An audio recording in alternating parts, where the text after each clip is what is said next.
Final week of the regular season is finally here. North Dakota coming up with its third straight victory this past weekend, knocking off South Dakota 28-19. Tom Miller from the Grand Forks Herald in for Hawk Talk this week. And for North Dakota, in some ways, partially it's mission accomplished, just getting to that 7-win mark, recognizing the situation. They really had to come up with 3 victories in a row heading into the final week of the regular season to not put themselves in a situation that could get dicey. Yeah, for a while here, that's been the scenario that I think people knew that needed to play out, was that they were going to have to go on a little run here late in the year, and they've done it. It's been interesting at times, some roller coasters that this team's taking its fans on, but 7 wins going to Fargo is where I think a lot of people were hoping. And doing it in all 3 phases of the game this past weekend against South Dakota. Special teams, we talk about it all the time, how much that can really change things. It certainly changed the momentum of the game. Just before halftime against USD, coming up with a big punt block, which turned into a touchdown. A couple of mixed extra points. One was blocked by CJ Siegel. That really was the difference in the end. Yeah, absolutely. And, that's a season-long storyline, essentially, when you look at, one of North Dakota's best road wins is at Youngstown State, and that win was really sparked by the Cole Davis block punt, scoop and score. And then this game just completely flipped on its head when Malachi McNeil blocked that punt right before half. North Dakota's going to go into the locker room with just a tight game, but some bad feelings after you drove all the way the length of the field and you weren't able to punch it in the red zone, an area that you've been really good at this year. So for that game to flip in that moment and then play out the rest of the way to North Dakota's favor, really interesting that this year has been really impressive on special teams.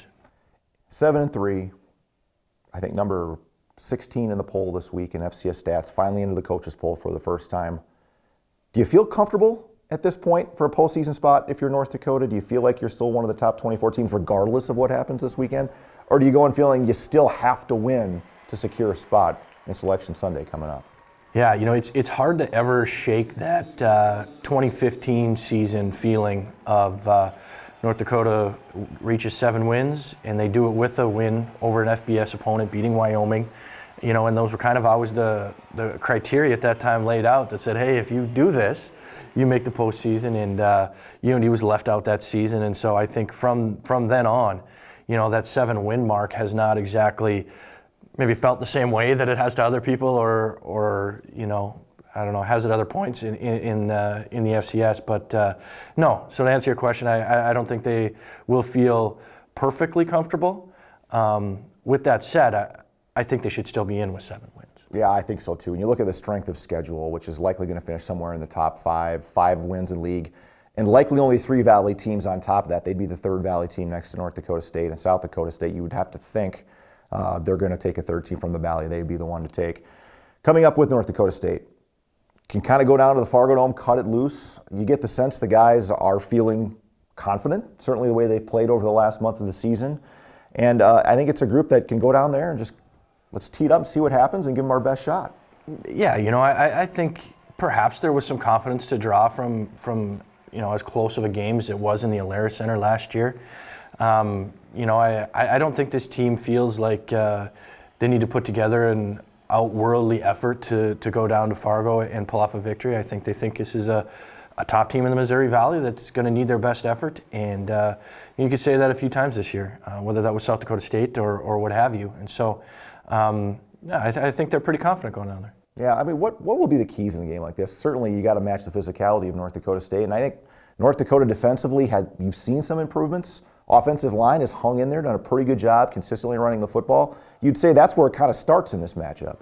Yeah, it's always matching the O-line, D-line of North Dakota State. That's how they built their empire, and you're always going to have to be challenged in that regard. But for me, offensively for North Dakota, one of the big things is keeping Tommy Schuster clean. I think he's done a very good job in his career avoiding sacks, and he's done an even better job this season.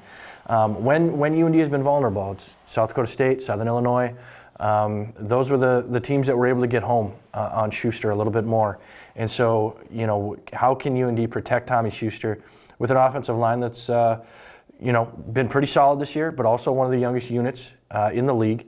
So, offensively, I think that's a focus, and defensively, it's stopping the run first and seeing what you can handle with the passing game. And Peyton Lotus out for the season. Bubba Schweigert saying that this week, that unfortunately having a really good season out of Red River, everybody remembers him, is done for the year. So for the time being, Danny Carroll will be the starting center for the University of North Dakota moving forward. Be sure to join us on Midco Sports. 2 o'clock is when we begin our coverage with our pregame show, 2:30 kickoff at the Fargo Dome. We hope to see you then. Tom, we'll see you down there. Should look forward to a good one. Yeah, it'll be fun.